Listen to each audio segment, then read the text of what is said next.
Antes de iniciar con este video, simplemente quiero avisarte que esta novela de Me convertí en el príncipe heredero del Imperio Mexicano ya cuenta con una lista de reproducción, en donde iremos agregando poco a poco cada parte de esta interesante y magnífica obra.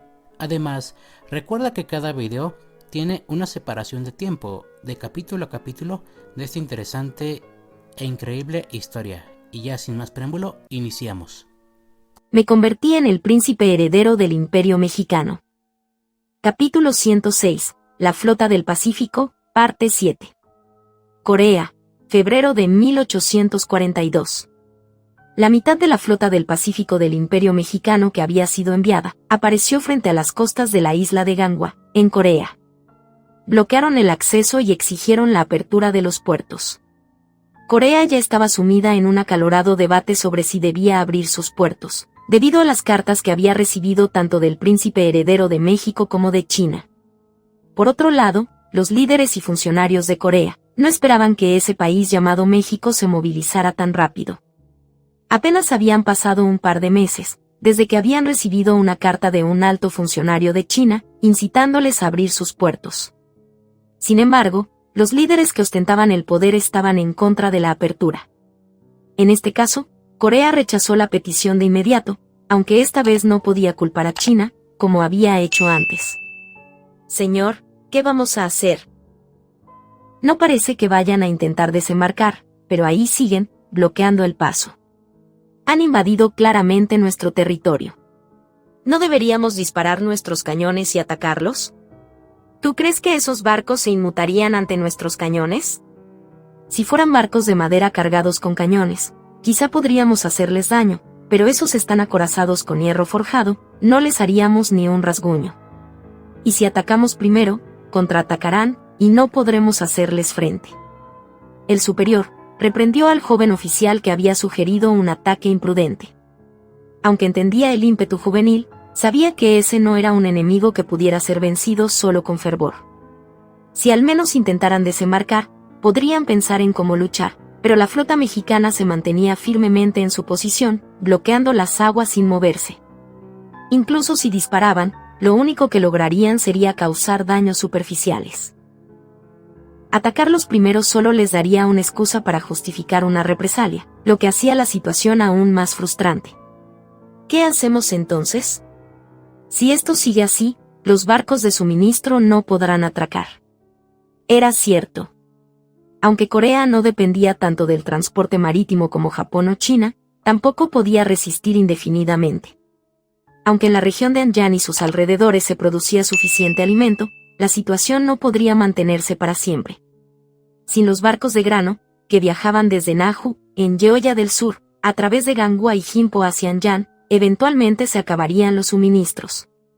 Por otro lado, el transporte por tierra era complicado en Corea, debido a las malas condiciones de las carreteras y los muchos terrenos montañosos, lo que encarecía y retrasaba la entrega de suministros.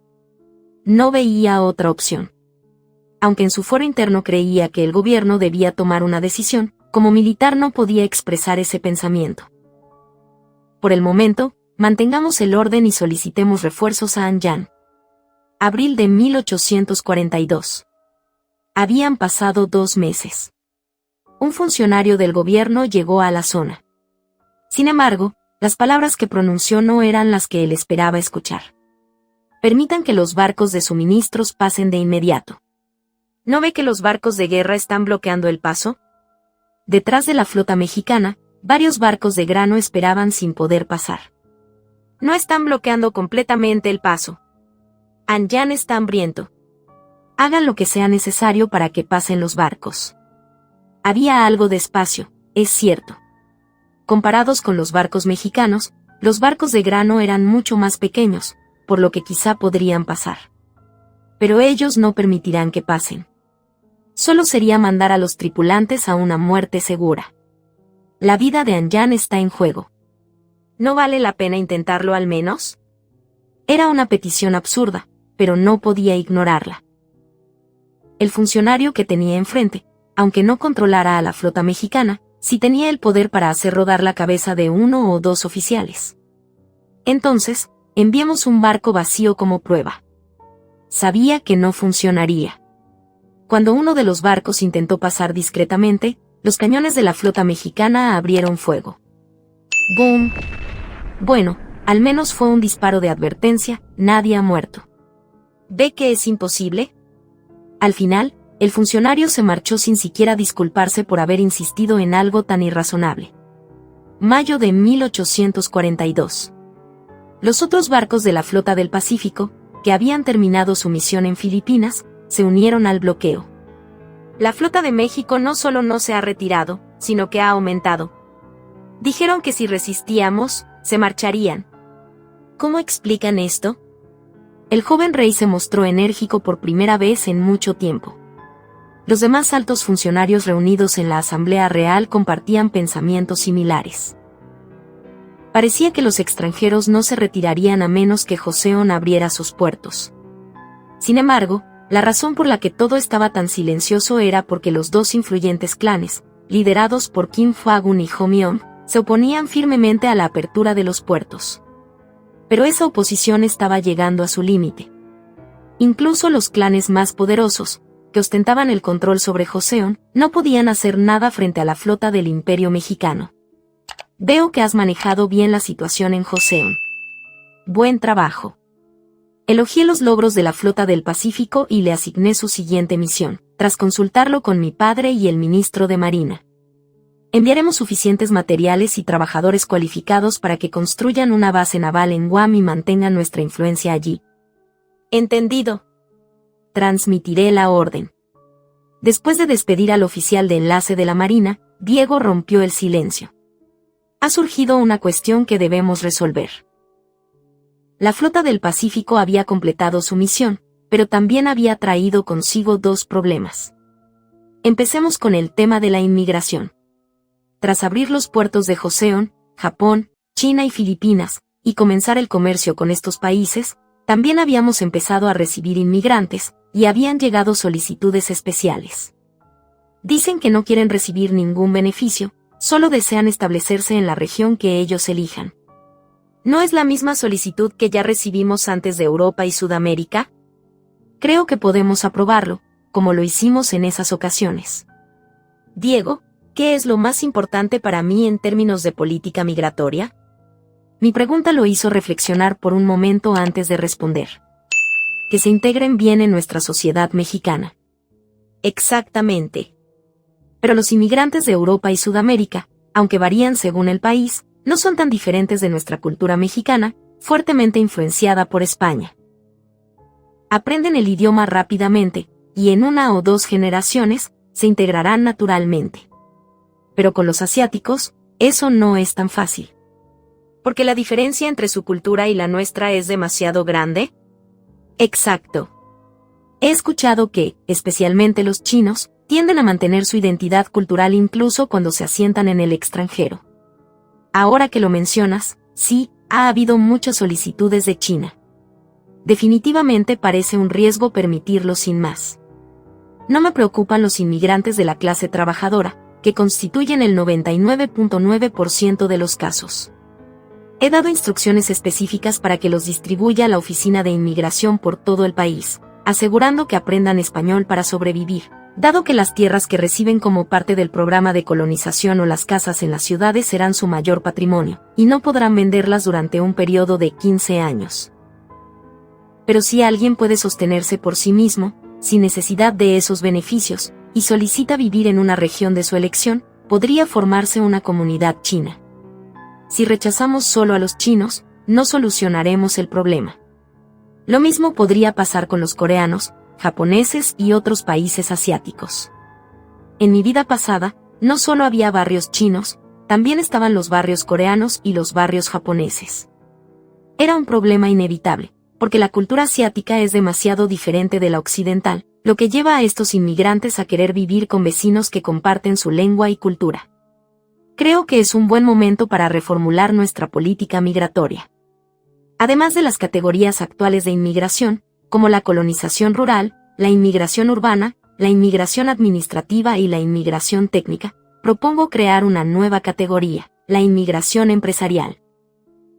Esto implicaría establecer límites por nacionalidad en ciertas ciudades, y obligarles a residir allí durante un tiempo determinado. Es una medida que va en contra del concepto de los derechos humanos, pero tenemos que imponer restricciones de residencia. En países como Canadá o Australia, ya había programas de inmigración que obligaban a los inmigrantes a vivir en regiones específicas durante un periodo de tiempo. No es una idea descabellada. También debemos controlar cualquier intento de que los inmigrantes cambien de residencia en secreto. Correcto. Debemos estar atentos a la formación de comunidades que concentren a personas de un mismo país. Aunque en el futuro podría ser diferente, por ahora, en un México que aún no ha consolidado completamente su identidad nacional, permitir que personas con culturas tan diferentes vivan juntas es un riesgo muy grande. Después de todo, los inmigrantes estadounidenses en Texas no terminaron fomentando un movimiento independentista. El multiculturalismo solo funciona cuando hay un fuerte núcleo nacional, algo que México, con apenas 20 años de independencia, aún no tiene. Transmitiré la propuesta sobre la inmigración entonces. ¿Quiere que tratemos el tema de los estudiantes extranjeros hoy también? El día ya se había oscurecido mientras trabajábamos. Sobre los estudiantes extranjeros. Aunque estoy dispuesto a permitir que estudien aquí, me pregunto qué podrán aprender si ni siquiera saben hablar español. Sorprendentemente, ya había personas dispuestas a pagar para que sus hijos estudiaran en México. La educación en sí es algo positivo. Es una excelente forma de formar simpatizantes de México en otros países, además de transmitir conocimientos académicos de manera natural, lo cual encaja con mi intención de fortalecer a Corea y a Japón. Así que aceptar a cierto número de estudiantes extranjeros es una buena idea. El tema del idioma podría simplemente dejarse para que lo resuelvan por su cuenta, pero, desde mi perspectiva, que quiero que estos estudiantes se conviertan en aliados pro-México, esa no es la mejor opción. Por ahora, con respecto a los estudiantes extranjeros, decidiremos después de pensar cómo resolver el problema del idioma. Buen trabajo hoy. Sí, entendido, Su Alteza. Al día siguiente, la solución vino por sí sola.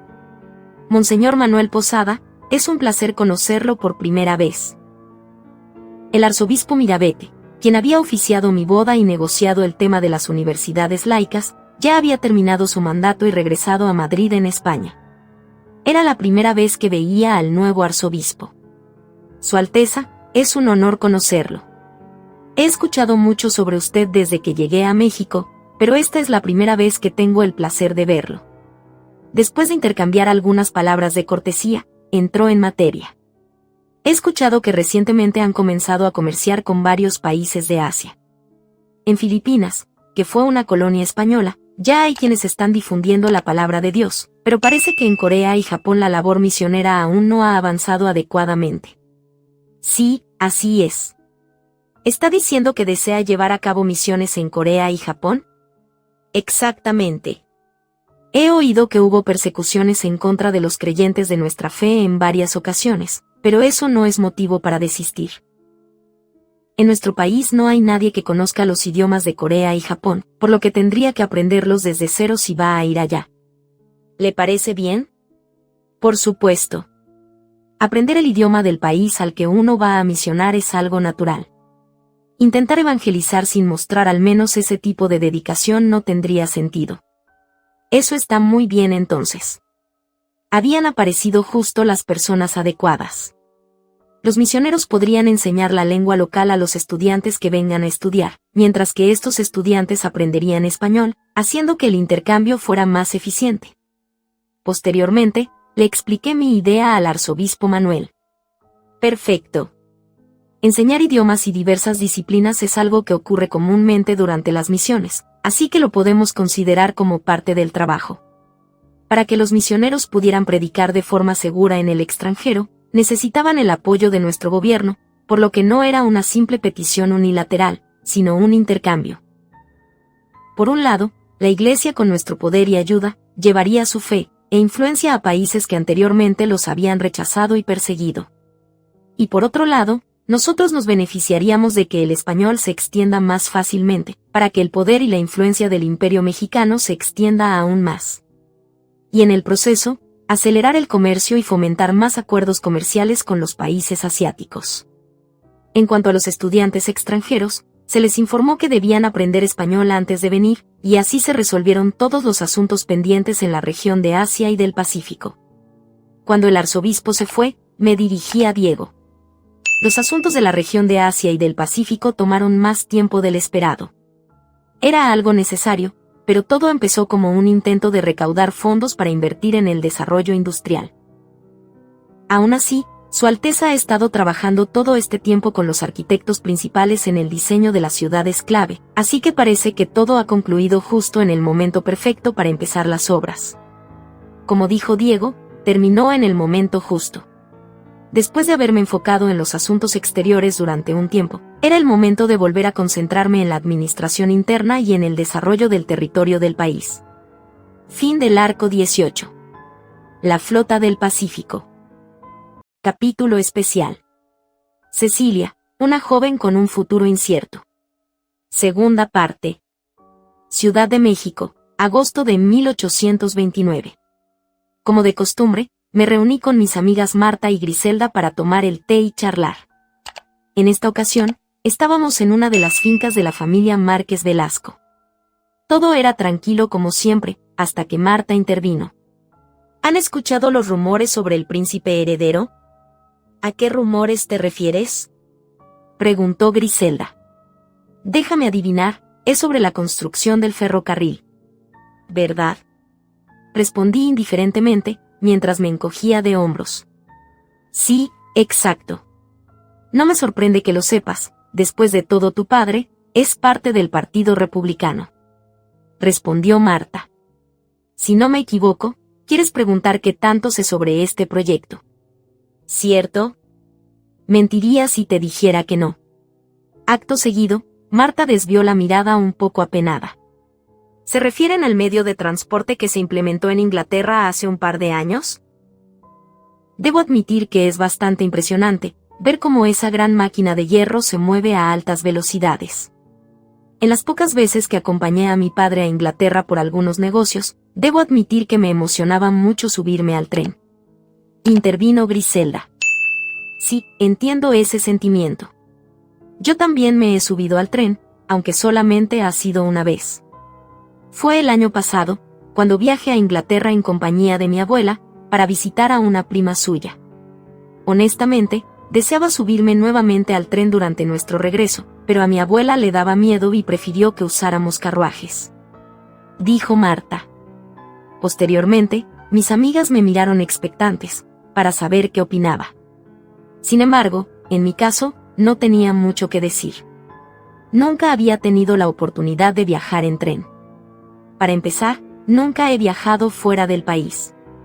Debo admitir que me sentí un poco incómoda cuando mis amigas compartieron su experiencia. Era comprensible que Griselda y Marta pudieran viajar más a menudo al extranjero, considerando los negocios de sus familias. Lamentablemente, nunca he visitado Inglaterra. Es más, nunca he tenido la oportunidad de visitar otro país. Solo mi padre es el único que ha viajado y visitado algunos países de Europa, como Francia, Inglaterra e Italia. Respondí con tranquilidad. Inmediatamente mis amigas se pusieron un poco incómodas. Lo sentimos mucho, no era nuestra intención hacerte sentir mal. Se disculparon Griselda y Marta. Descuiden, no es para tanto. Si todo va bien. Quizás en el futuro cercano pueda experimentar que se siente viajar en tren. Volviendo al tema. Sí, como de costumbre, mi padre y sus compañeros del partido estaban muy molestos, querían frenar a toda costa la construcción del ferrocarril. Por otro lado, incluso entre los miembros del Partido Republicano, había personas que estaban a favor de este proyecto. Porque eran muy conscientes que la implementación del ferrocarril sería de gran importancia para impulsar el desarrollo territorial y económico del país. Debido a esto, habían surgido muchas disputas por las opiniones divididas, y para no causar conflictos en el propio Partido Republicano, tuvieron que ceder. Pero a cambio de algunas concesiones. Por lo que sé, el primer tramo de construcción del ferrocarril va a unir la mina de hierro de Las Truchas con Morelia, hasta conectar con la Ciudad de México.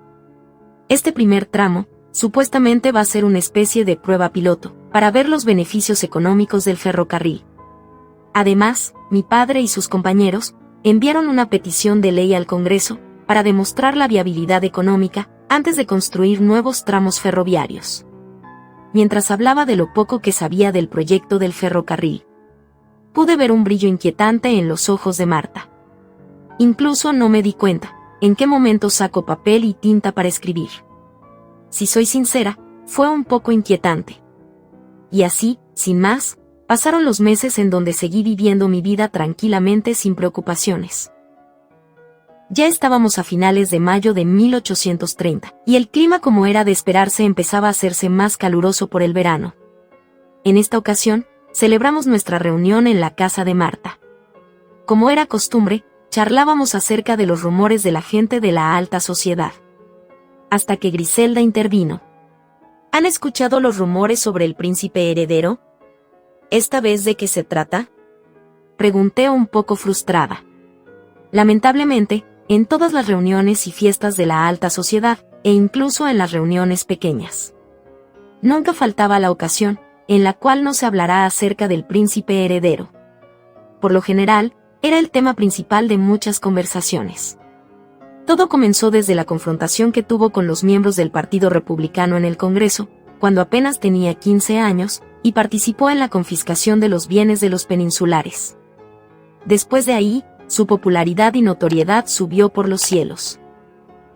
Primero fue a colonizar California, donde fundó y construyó algunas ciudades. Además, durante el proceso encontró grandes yacimientos de minas de oro.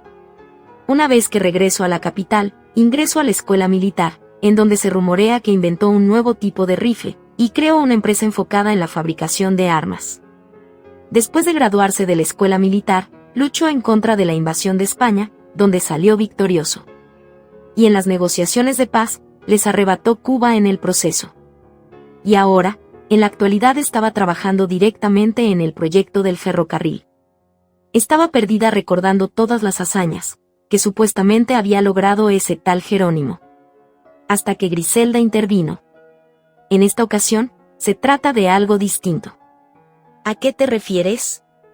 Como ya saben, actualmente la familia de mi padre se ha mantenido neutral en los asuntos políticos del país. No está a favor ni en contra de ninguna facción. En cambio, la familia por parte de mi madre está con la facción de la familia imperial. Según mi tía Cassandra, la madre del príncipe heredero, actualmente está buscando candidatas para encontrarle una esposa adecuada al príncipe Jerónimo. Y supuestamente, mi prima Verónica es una candidata que fue escogida por la propia emperatriz. Les estoy compartiendo esta información como una primicia, ya que es muy probable que en los próximos días, esta noticia se expanda por todo el círculo de la alta sociedad. Después de todo, mi prima es solo una candidata. Eso quiere decir que va a haber más jóvenes que están siendo consideradas para ser candidatas a convertirse en la futura esposa del príncipe heredero. Vaya sorpresa, con esta información es probable que muchas personas quieran cambiarse al bando imperial, solo por conveniencia. Después de todo, el príncipe heredero es el primero en la lista de sucesión al trono, para convertirse en el siguiente emperador, y en consecuencia su futura esposa será la siguiente en convertirse en la próxima emperatriz. Por otro lado, si consideramos sus grandes proezas y su estatus, la batalla para convertirse en su futura esposa va a estar muy reñida, comentó Marta. Para la familia que consiga que su hija se convierta en la esposa del príncipe heredero, les será un matrimonio político muy ventajoso. Siempre y cuando no les dé un ataque de estupidez y se les suba el poder a la cabeza. Intervine, mientras me encogía de hombros sin mucho interés. Vaya Cecilia, qué respuesta más fría, dijo Griselda. Creo que Cecilia tiene un punto. Nunca has escuchado la frase, de que si quieres conocer a alguien de verdad, dale poder y verás cómo es realmente. De hecho, es muy sorprendente que el país vaya por buen camino, considerando todos los conflictos y las disputas por el poder que han acontecido en los últimos 20 años. Cualquiera esperaría que el país estuviera en caos, después de todo por lo que ha pasado. Sin embargo, debo reconocer que la familia imperial realmente ha trabajado muy duro. Por otra parte, la siguiente emperatriz no solo tendrá estatus, sino también tendrá una gran carga en sus hombros, para estar a la altura de las proezas de la familia imperial. respondió Marta. Wow, no importa qué tan amena o simple sea la conversación que tengamos, al final siempre terminamos hablando de política. Todo esto surgió por hablar de que la emperatriz está buscando una prometida para el príncipe heredero, dijo Griselda. Dando un suspiro, me dirigí a mis dos amigas. Lamentablemente, es algo inevitable, considerando las posiciones de nuestras familias en la alta sociedad. Cualquier suceso que cambie el paradigma de la sociedad o intervenga en los negocios, por lo general, siempre está relacionado con la toma de decisiones de los que están en el poder, y estas decisiones siempre producen ondas y provocan cambios en la sociedad. Bueno, al menos eso es lo que decía mi abuelo. Sí, tienes razón. No importa cómo lo mires, pero la familia que logre que su hija se case con la familia imperial tendrá muchas ventajas y una posición privilegiada. Si soy sincera, no me importaría convertirme en la esposa del príncipe heredero. Es muy guapo, y además es una persona muy brillante en los negocios. Lo vi una vez, durante la graduación de la Academia Militar de mi primo Carlos, ya que también era la misma graduación del príncipe heredero. Pero siendo realistas, es imposible que me convierta en su esposa. Mi familia no tiene la influencia, ni el prestigio suficiente, como para ser considerada una candidata. Lo más probable es que el idiota de mi padre me quiera comprometer con el hijo de uno de sus amigos, o en el peor de los casos, me arregle un matrimonio con uno de sus amigos. Al final, los padres deciden con quién es más conveniente casarte, dijo Marta, con un tono frío. Después de esas palabras, surgió un silencio incómodo en la habitación. Lamentablemente, Marta tenía razón. De hecho, era lo que yo misma pensaba. Para mí, el amor era solo una fantasía que solo existía en los libros de ficción. Por otro lado, a las hijas se les ve más como una moneda de cambio para futuros matrimonios políticos ventajosos. Muchas jóvenes, al igual que yo, no tenían voz ni voto en este asunto. Siendo sincera, odiaba eso. Pero realmente no sabía qué hacer. Por desgracia, estaba en la edad en la que ya me podía casar. Mi futuro era incierto. Para romper el ambiente incómodo, Griselda intervino. ¿Y tú, Cecilia, qué piensas acerca de convertirte en la futura esposa del príncipe heredero? Después de todo, provienes de una buena familia. Para nada, es imposible que sea considerada como una candidata. Ya sabes, mi padre pertenece al Partido Republicano. Sin embargo, si pudiera elegir a la persona con la cual me casaría, solo pediría que no fuera un idiota superficial, que presume la riqueza de su familia. Por otro lado, me gustaría que sea una persona que sea atenta, amable y respetuosa, que me trate bien. Y que no vea a los trabajadores y a los campesinos que trabajan para mí como seres inferiores, sino que los vea como personas que tienen sentimientos.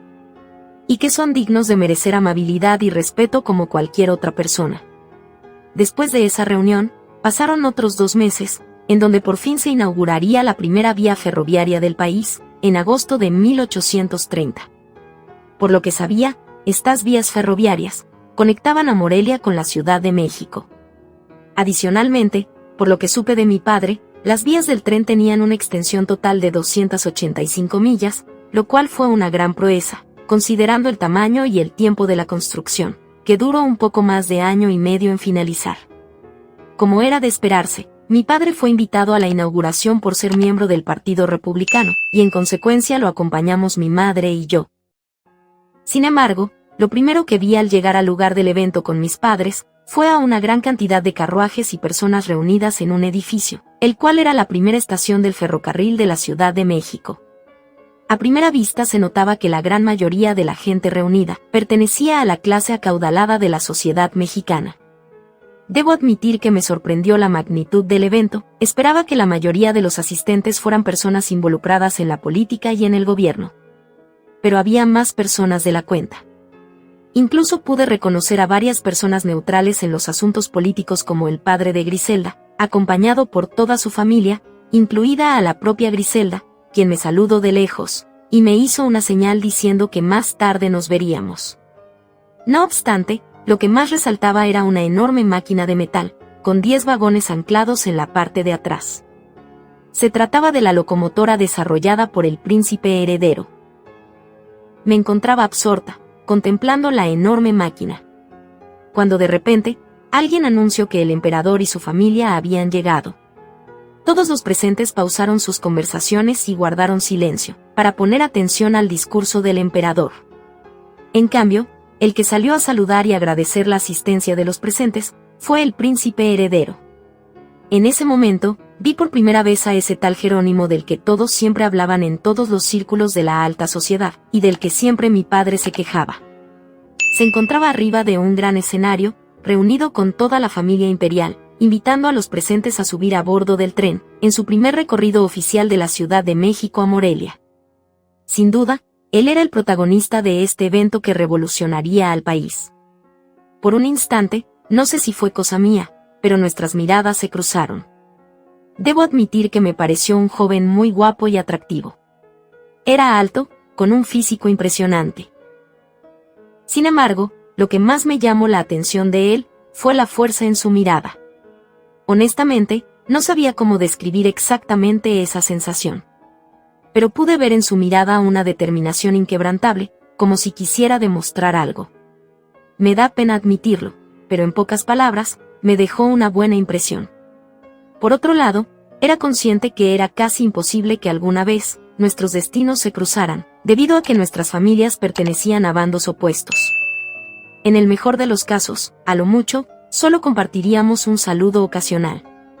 Al menos, eso era lo que pensaba en aquel entonces.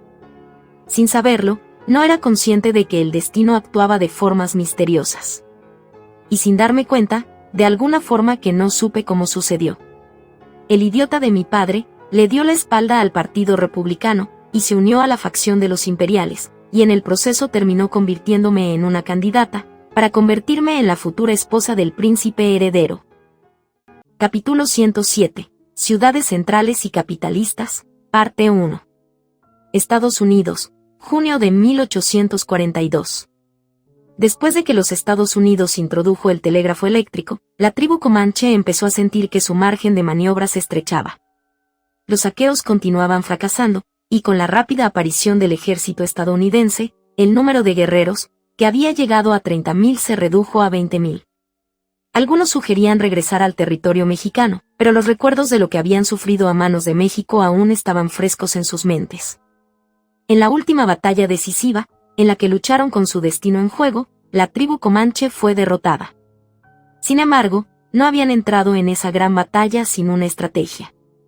Si nosotros caemos, ¿realmente creen que ustedes estarán a salvo? Eso fue lo que Potsnakbaipu advirtió a los otros jefes.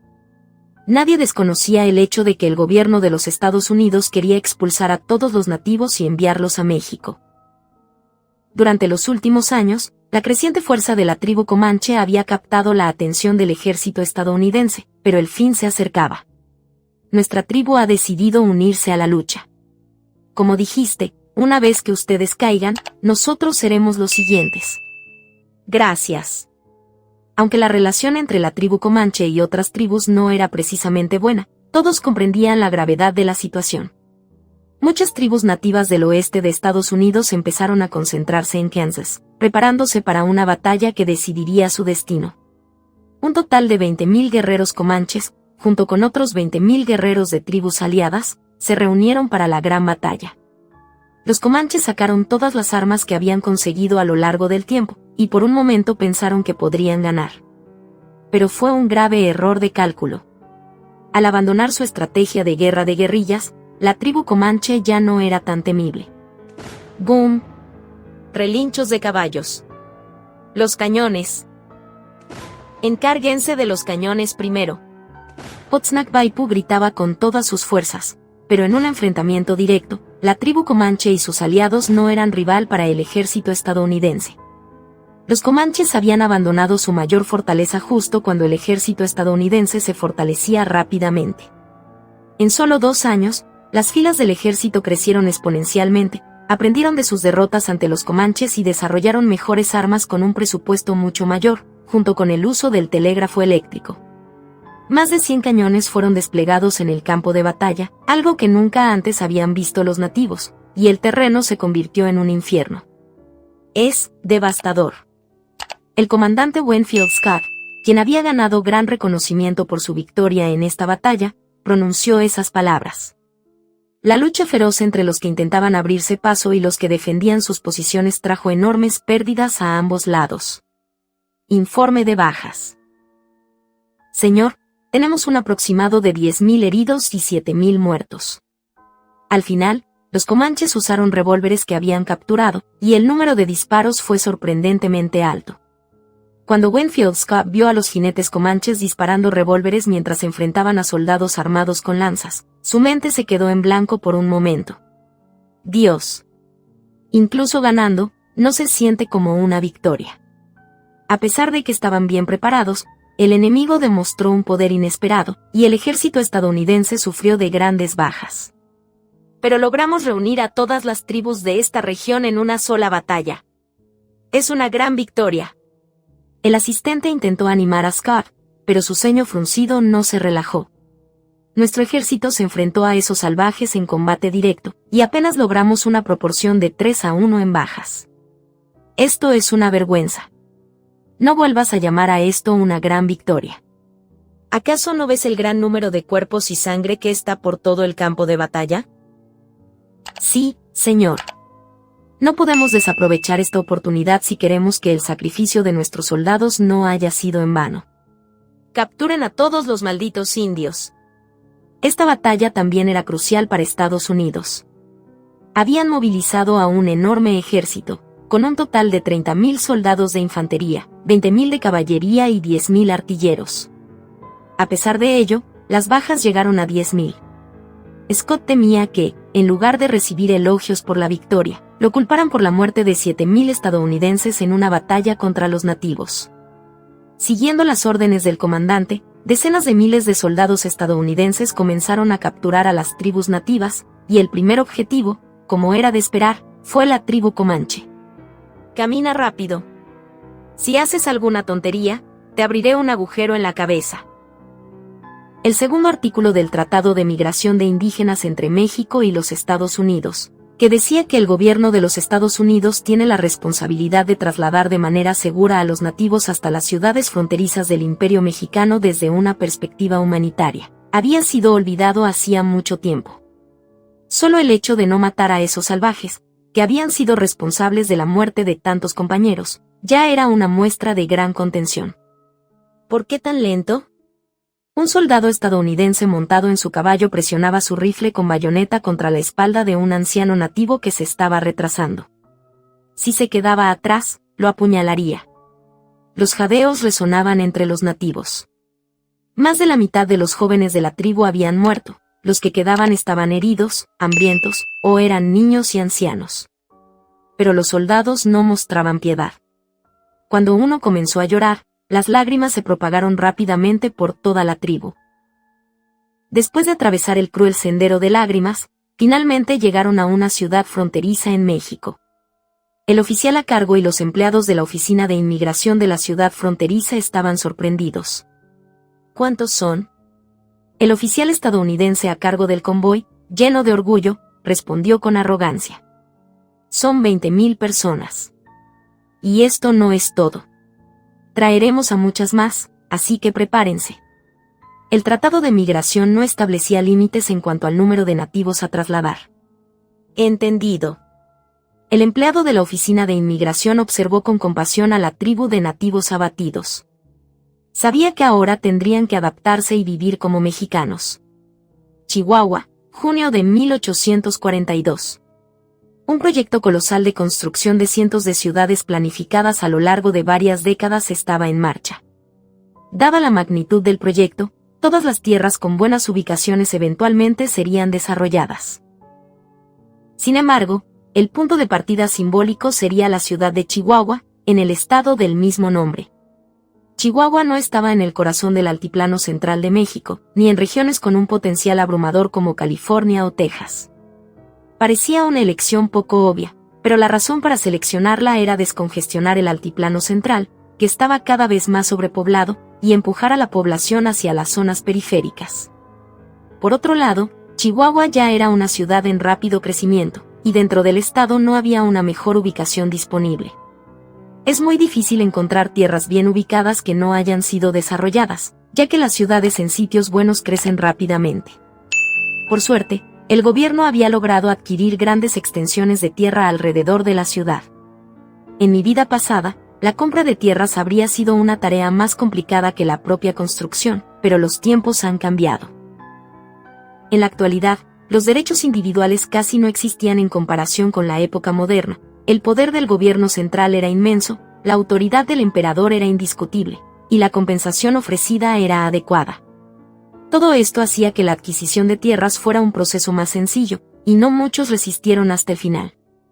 En este aspecto, tenemos una gran ventaja respecto a los tiempos modernos. Podría parecer una acción autoritaria del gobierno, pero las tierras se compraron pagando un precio justo, y el proyecto era para el bien común. La mayoría de los que resistieron lo hicieron por obtener mayores ganancias, no por apego sentimental a sus tierras. Al final, se les ofreció una compensación adecuada. Es un poco seco, como era de esperar. Así es Chihuahua, no hay mucho que hacer. Pero al menos no hace tanto calor, ¿verdad? Sí, no hace tanto calor. Era julio. Aunque el clima era seco, al estar en una región de altiplano, no hacía tanto calor. De hecho, las temperaturas promedio en verano eran más bajas que en Seúl, y la baja humedad hacía que el clima fuera bastante agradable para vivir. Con la red ferroviaria conectada, la entrega de materiales y el traslado de trabajadores han sido rápidos, por lo que el inicio ha sido bastante fluido. Así es. Sin embargo, la ciudad de Chihuahua, diseñada por mí junto con los principales arquitectos de Ortega Construcción, sería más de 5 veces más grande que la ciudad actual. La actual se convertiría en el casco antiguo de la nueva ciudad. Los ciudadanos continuarían viviendo en sus hogares durante la construcción y luego se trasladarían a las nuevas áreas una vez que el proyecto estuviera completo. El casco antiguo de la ciudad sería renovado y reconstruido. Por otro lado, se habían reunido enormes cantidades de materiales de construcción, decenas de miles de trabajadores traídos del Altiplano Central de México, y la mitad de los arquitectos principales de Ortega Construcción estaban trabajando en la ciudad. Su Alteza, la sucursal de Real Inversión en Chihuahua, ha comenzado sus operaciones. Bien. Asegúrate de que, una vez que termine la construcción, todo esté listo para ofrecer empleos en esta ciudad. Sí, transmitiré el mensaje, Su Alteza. La construcción comenzó. Se trazaron los distritos de la ciudad según el plano, y empezaron a levantarse los edificios públicos como el ayuntamiento y la comisaría, los edificios comerciales en el distrito comercial, las viviendas multifamiliares y las casas de lujo en el área residencial, junto con amplias carreteras. Mientras avanzaba la construcción, se publicaron anuncios en los periódicos para reclutar empresarios en Chihuahua, y Real Inversión comenzó a ejecutar más de 5 inversiones semanales de manera constante. La economía de la ciudad empezó a revivir gracias al dinero que gastaban los trabajadores, y mi empresa Solís, centrada en la industria hotelera y de restauración, también se expandió a Chihuahua. El desarrollo de la ciudad y el fomento de la industria debían avanzar al mismo ritmo. Planeaba asentar a tantos trabajadores como fuera posible en esta ciudad. Les ofrecería los beneficios de la inmigración urbana, lo cual consistía en viviendas en los edificios multifamiliares que se estaban construyendo mediante préstamos sin intereses, y también les proporcionaría empleo. Si el plan sigue su curso, podremos trasladar parte de la población del centro de México. Así es. No solo en esta ciudad, también reclutaremos tantos trabajadores como sea posible del centro de México cuando construyamos otras ciudades. Si repetimos el proceso, lograremos una distribución adecuada. ¿Es cierto esto? Le pregunté a Diego mientras leía el informe. Sí, lamentablemente se ha confirmado. ¿Por qué me estoy enterando ahora de que 7 personas murieron por exceso de trabajo en una fábrica en solo 2 meses? El dueño de la fábrica controló a los empleados para que no se filtrara ninguna información. ¿Controlarlos? Por otra parte, la industrialización del Imperio Mexicano estaba avanzando rápidamente. Ya no era solo yo quien impulsaba la economía. Cada vez más personas se estaban sumando a los negocios e inversiones. Aunque los terratenientes no podían replicar directamente todos mis proyectos, cada vez más de ellos estaban estableciendo compañías de inversión similares a Real Inversión. Había surgido una nueva clase capitalista en México, algo que no existía hace 10 años. Entiendo la presión de los inversores, pero probablemente sea solo una excusa.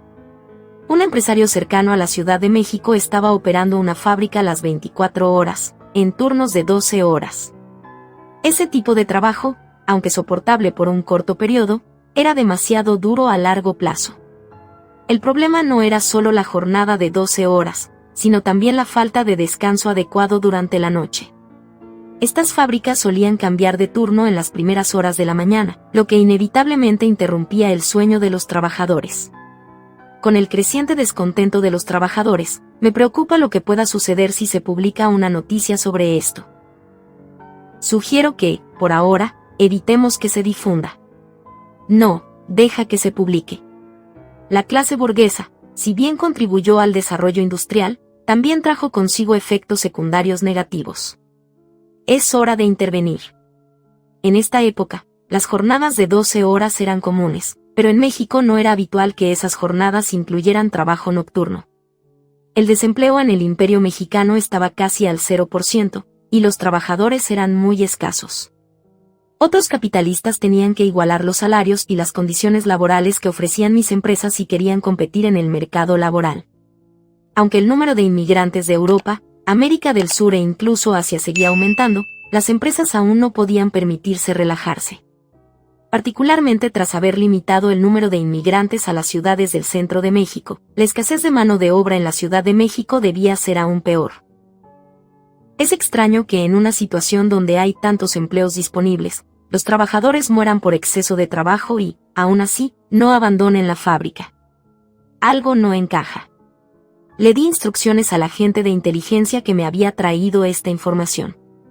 Más tarde, supe el motivo de estos acontecimientos, y me llevé la mano al rostro en frustración, debido a que fue algo que pasé por alto.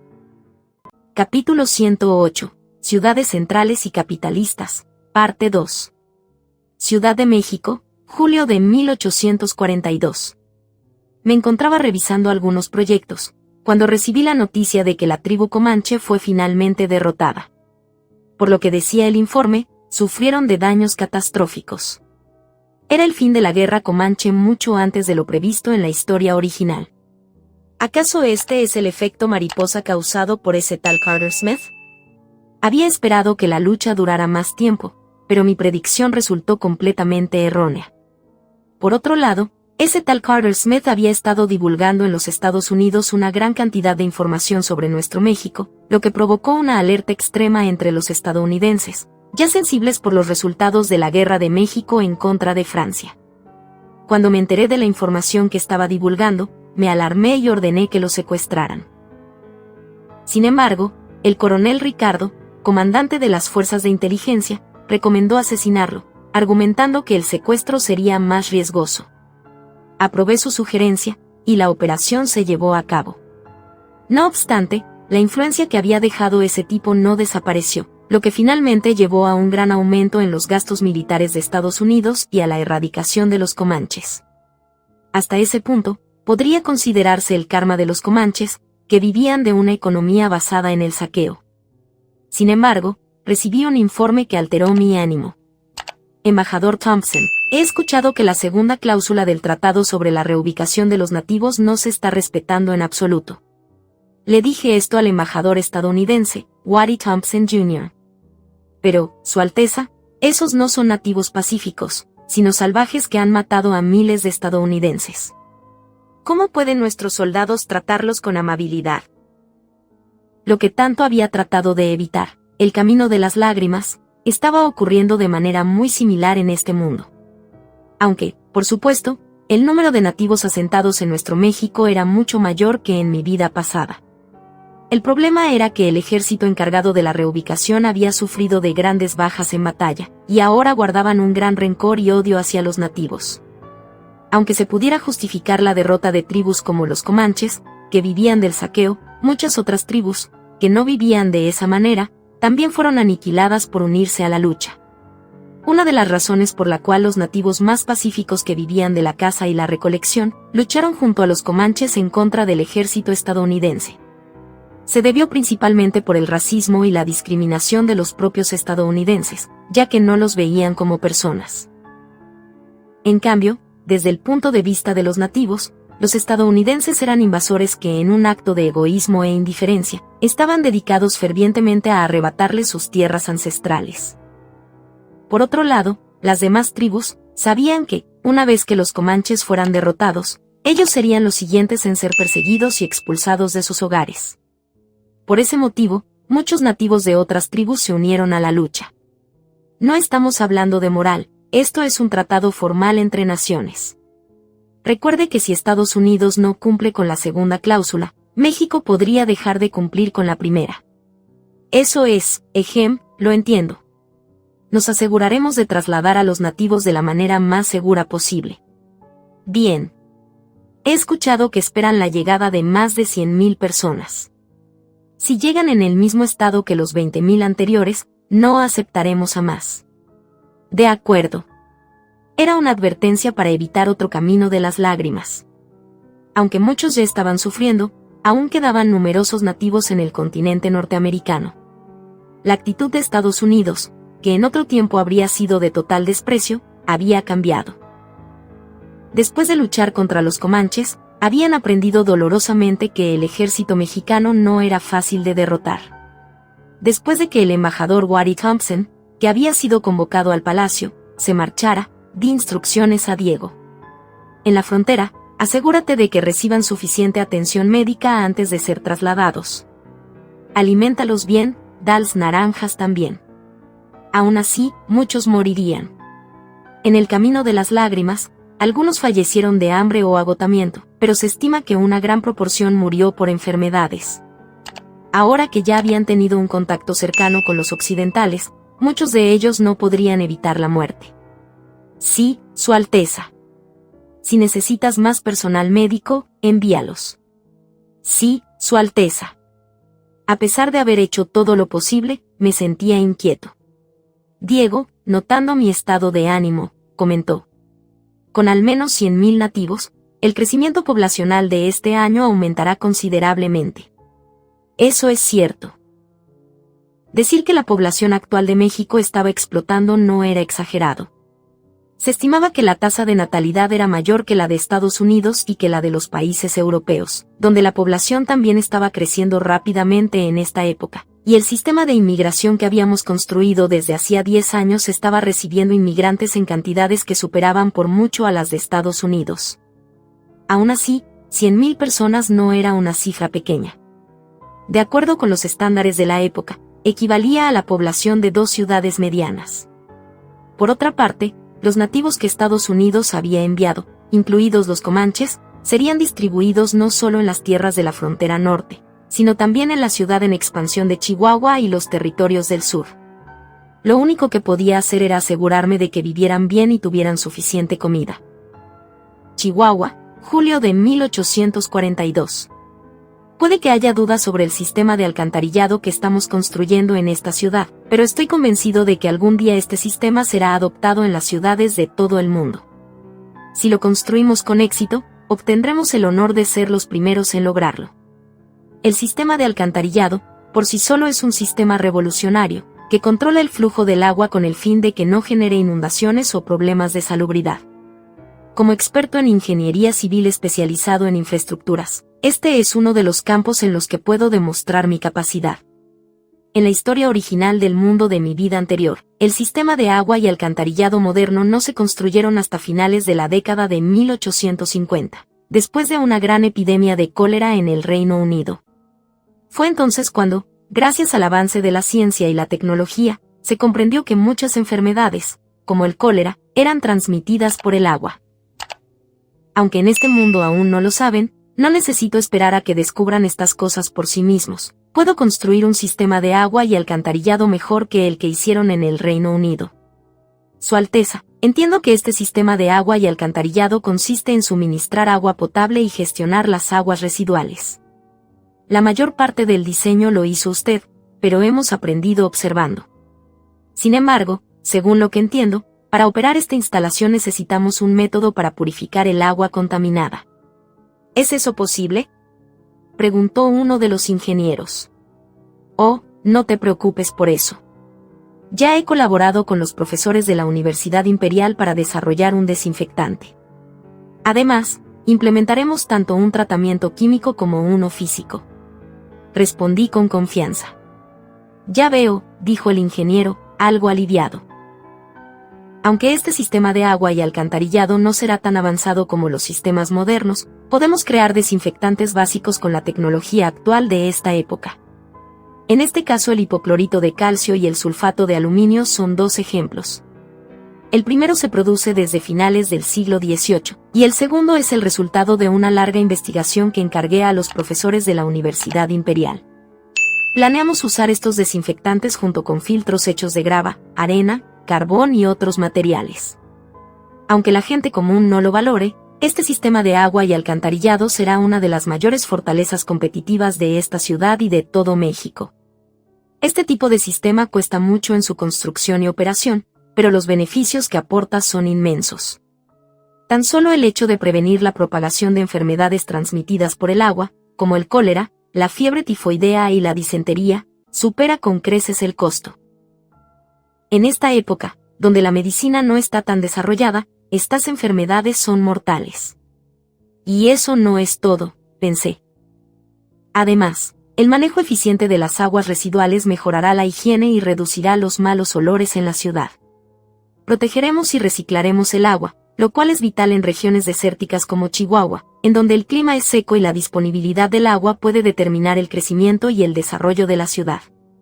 Este sistema de agua y alcantarillado, con todos sus inmensos beneficios, será el primero en el mundo en construirse aquí, en la ciudad de Chihuahua. ¿Están las tuberías fabricadas según mis especificaciones?, pregunté. Sí, las hemos recibido tal como las pedimos, respondió uno de los supervisores. ¿Verificaron las uniones?, insistí. Sí, Su Alteza. Bien, entonces podemos comenzar, dije, dando la orden. Ya no era necesario que supervisara la construcción de las carreteras y edificios. Ahora, lideraba a los arquitectos y a los obreros asignados a la construcción del sistema de agua y alcantarillado. Agosto de 1842. Un día, cuando el caluroso verano de Chihuahua comenzaba a ceder, recibí un informe detallado acerca de los trabajadores que estaban siendo explotados hasta la muerte. Sabía que algo no estaba bien, pero esto supera mis expectativas, dije al revisar el informe. ¿Usaron a los peones para esto, verdad?, preguntó Diego. Suspiré profundamente. La muerte por exceso de trabajo en las fábricas no era simplemente una cuestión de condiciones laborales. Revelaba un problema más profundo, un lado oscuro de México. El sistema de peones, también conocido como el sistema de servidumbre por deudas, es una práctica atroz que comenzó en América Latina durante la época colonial y que persiste hasta hoy. Tras la Junta de Valladolid, se prohibió esclavizar a los indígenas, pero los conquistadores no querían renunciar a su explotación, así que crearon el sistema de peonaje para esclavizarlos. Los peones, en teoría, eran hombres libres, pero no podían cambiar de trabajo hasta pagar sus deudas. Muchos terratenientes abusaban de esto, obligando a los campesinos a comprar productos esenciales a precios exorbitantes en sus tiendas. Esto los sumía en una deuda perpetua, con tasas de interés abusivas que difícilmente podrían pagar. Y para colmo, los hijos heredaban las deudas de los padres, lo cual encadenaba a las familias a la servidumbre de los terratenientes, hasta el último día de sus vidas. Y el ciclo se repetía nuevamente con los hijos. Maldita sea. Ni siquiera fue el propio terrateniente quien estableció la fábrica, dije, con frustración. Compraron los bonos de los terratenientes y trajeron a los peones para explotarlos con trabajos agotadores. Si esto no es esclavitud, ¿entonces qué es?, Diego asintió y agregó. Sin embargo, el peonaje no está reconocido como algo ilegal en nuestras leyes mexicanas. ¿No deberíamos ilegalizar este sistema de una vez por todas? Incluso durante la época colonial, no estaba formalmente escrito en la ley. Era una práctica que se aplicaba en todo el territorio. Definirlo como ilegal no será fácil. Aunque México está dividido entre imperiales, terratenientes y republicanos, casi todos ellos son dueños de grandes haciendas, por lo cual necesitan de los peones para mantener su estilo de vida. Incluso entre los imperiales y los republicanos, los que no son terratenientes son una minoría. El momento en que se legisle la ilegalización del peonaje, será como haber tocado un avispero. Así es. Y aunque el sistema de peonaje es una práctica maligna que debe erradicarse, no es la solución definitiva. Para liberar fundamentalmente a los esclavos por deudas, tendríamos que romper con la herencia de las propias deudas, pero eso también provocará una resistencia enorme. Ambos temas son difíciles de resolver por el momento. Estos dos problemas no son asuntos que se puedan abandonar simplemente por miedo a la reacción de los votantes. Tanto ellos como los numerosos partidarios en todo el país se levantarían en armas. Después de todo, la codicia es la ambición desmedida y exaltada por el dinero, los bienes u otro tipo de riquezas. Estoy completamente seguro que gran parte de la gente rica y acaudalada del país, que se beneficia directamente del peonaje, se rebelarían inmediatamente, y tomarían las armas en el primer momento que el gobierno afecte sus intereses y estilo de vida. Aunque creo que la mayoría de los partidarios del emperador continuarán apoyándonos, a pesar de los sacrificios, no todos lo harán. Siendo realistas, es muy probable que muchos de nuestros partidarios nos traicionen. Incluso entre los seguidores del emperador, no todos se benefician de la misma manera de las migajas del trono. Los terratenientes, ni hablar. Aunque los diputados republicanos son personas de fuertes convicciones, no ocurre lo mismo con todos los poderosos que apoyan al Partido Republicano a lo largo del país. Y aunque alguien tenga convicciones firmes, si estas chocan directamente con sus propios intereses, no se sabe cómo reaccionará. Es una situación que haría lamentar a los muchos sacerdotes justos que lucharon con sus vidas por los derechos de los indígenas y que ganaron la controversia de Valladolid. Sin embargo, incluso la Iglesia de México se opondrá ferozmente tanto a la ilegalización del peonaje como a la abolición de la herencia de deudas. A pesar de la inmensa influencia de la Casa Imperial, no puedo hacerlo todo a mi antojo. Por otro lado, estoy completamente seguro que podría ganar, solo si estoy dispuesto a enfrentar una guerra civil. Si todo va bien, los trabajadores se pondrán del lado de la Casa Imperial, y la guerra civil terminaría rápidamente. Pero también hay que pensar en el escenario en el que las cosas no salen tan bien. Con el creciente expansionismo de los Estados Unidos, una guerra civil en este momento sería prácticamente un suicidio. Lo dejaré pasar por esta vez. Pero no durará mucho. Tomé mi decisión y le dije a Diego. Por el momento, en lugar de resolver ahora mismo el problema del peonaje, vamos a enfocarnos en mejorar las condiciones laborales de los trabajadores. Que castiguen a ese dueño de la fábrica. ¿No habrá también mucha oposición a la mejora de las condiciones laborales? No lo creo. Aunque será mucho menor comparado con la oposición a la ilegalización del peonaje o la abolición de la herencia de deudas. Por eso vamos a proceder de manera gradual. Los medios ya han difundido este incidente, y el descontento de los trabajadores ha aumentado. Los terratenientes y los capitalistas también deben haber notado el ambiente, así que, si anunciamos una investigación sobre las condiciones laborales, no podrán oponerse abiertamente. Y al revelar los resultados de esa investigación, que mostrarán lo graves que son las condiciones de trabajo, será difícil oponerse a la aprobación de leyes que mejoren el entorno laboral. Exactamente. Tendremos que negociar el alcance de esas mejoras, pero será un buen avance para proteger el bienestar de los trabajadores en todos los campos e industrias. Debido a esto, necesitaremos de personas con experiencia. Contacta a los funcionarios que estuvieron trabajando directamente con los encuestadores del censo de población. Necesitaremos nuevamente de sus servicios. Finalmente, México estaba en condiciones de crear una legislación laboral adecuada. No pretendía crear leyes laborales excesivas para esta época, pero debemos evitar que la gente muera de sobrecarga de trabajo. Además, por lo que recuerdo, incluso el Reino Unido en su momento aprobó a principios del año de 1802, la Ley de Salud y Moral de los Aprendices, que fue la primera ley laboral del mundo. Así, bajo mis órdenes, se llevó a cabo una investigación sobre las condiciones laborales. Al principio no fue una tarea fácil para los funcionarios que destinamos para esta labor, debido a que muchos capitalistas y terratenientes se opusieron fervientemente, lo cual ya esperaba. Pero al final, tuvieron que ceder a regañadientes cuando enviamos nuevamente al ejército para escoltar a los funcionarios. Esta labor fue una investigación a nivel nacional que abarcó no solo fábricas, sino también las granjas, las minas y todos los tipos de trabajos alrededor de todo el Imperio mexicano. Si el video fue de tu agrado, ayúdanos a compartirlo con tus contactos y amigos. Suscríbete. Muchas gracias y hasta la próxima.